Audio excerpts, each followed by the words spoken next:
Back to the time of the boomers, 1962, when toys were being made that you don't see anymore today.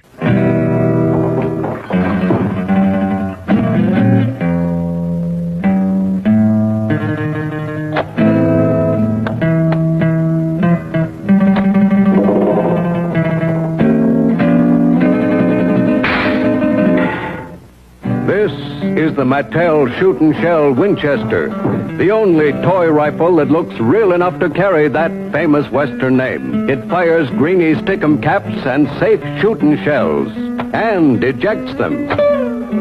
Fires greeny perforated roll caps, too. And with this secret trigger, it fires fast as you can handle it. This is Mattel's Durahide holster and Fanner 50. It fires roll caps, too. Holster, Fanner 50, and rifle come in Mattel's Frontier set.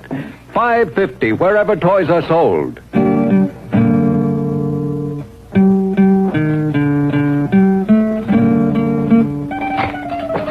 You can tell it's Mattel. It's swell. Be sure to like and follow for more toys from the days of Gen X, and in this case, the boomers.